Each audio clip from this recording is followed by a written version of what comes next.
Probably one of the most famous hub worlds in gaming is Peach's Castle from Super Mario 64. It was one of the first renditions of a full-scale castle, where Mario wasn't jumping over lava or fighting bad guys. It was a place I'd romp around as a kid, and the emptiness of it kinda made it feel like it was my own house.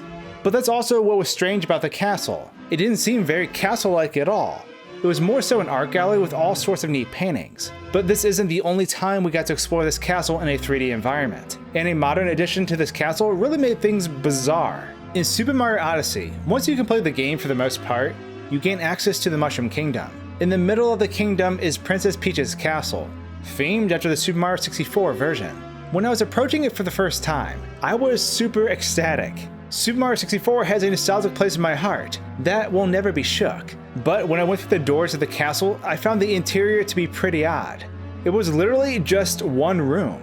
You had staircases on the side that wrapped around to the back, but there was no place to go in the castle. It was kind of bizarre when you think about it, because you have this castle on top of a hill that supposedly people should be living in, yet there's nothing inside for the most part. Which begs the question, what happened to Peach's castle in Super Mario Odyssey? I know that may seem like an odd question, but they definitely modeled it after the Super Mario 64 version, yet it is very limited in scope. Let's rewind back to Super Mario 64 for a second. Like I mentioned earlier, Super Mario 64's castle was pretty expansive. It had multiple levels: the entrance area, the basement, the second level, the third level, the fourth, and even a staircase leading way up beyond. It felt like a castle in scale, but it more so felt like an art gallery. There was wide open rooms that lacked furniture, and the paintings were evenly spaced out around the castle, some even having their own themed rooms. Jolly Roger's Bay comes to mind because I always loved the aquarium room. Of course, all these paintings have the ability to transport people to different worlds. For those of you who watched my Super Mario Odyssey painting video, we dive into what exactly happens when Mario enters one. It's actually quite bizarre. Now, there's many other iterations of Peach's Castle in the series of 3D Mario titles, but for the majority of the time we are stuck on the outside looking in. In the Super Mario Galaxy series, we can see the castle retains a similar structure. In the first game in particular, the environment mirrors what we encountered in Super Mario 64. We have a waterfall off to the left, a space where the bridge once was on the right, and a lake adjacent behind us. In Super Mario Galaxy 2, we have a sort of similar setup, but the waterfall is no longer there. We have a bridge placed off to the right with a body of water nearby though. However, in both of these instances we can't actually get into the castle. Super Mario 3D Land and New Super Mario Bros. Wii feature it as well, and in the latter we can actually see what the top level looks like in the modernized version. There's a birthday party going on for Peach, but she gets kidnapped. All the characters run to the edge of the room and jump out of the top of the castle, meaning what we see here is what the very top of the level actually looks like. It makes sense that they're high up as well, since we can only see the sky and the top of some giant hills in the background.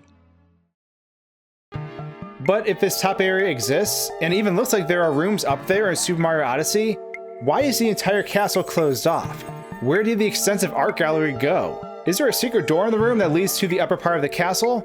Obviously, I'm stringing together miscellaneous thoughts into an unintended timeline, but suspend disbelief for a second here like you would with a movie, and let's think about this. I hypothesize that the paintings of the Mario universe can not only teleport you to faraway places, but also to different times. If you want a full breakdown, I highly recommend checking out the video that myself and Gaming Reinvented did on the subject. But with that in mind, after Princess Peach's disastrous situation in Super Mario 64, perhaps that's what sparked the change in the castle.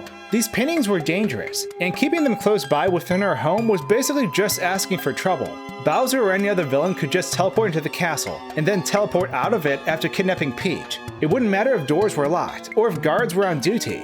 It gave direct access to the castle, and offered the ultimate escape plan. We don't know where Bob-omb Battlefield, or any other level, takes place in the world of Mario, but we do know it exists because Toad has a map of it. And although it was hypothesized that time travel could be involved, it's not 100% concrete either. We also don't know if present day is an option when transporting back and forth.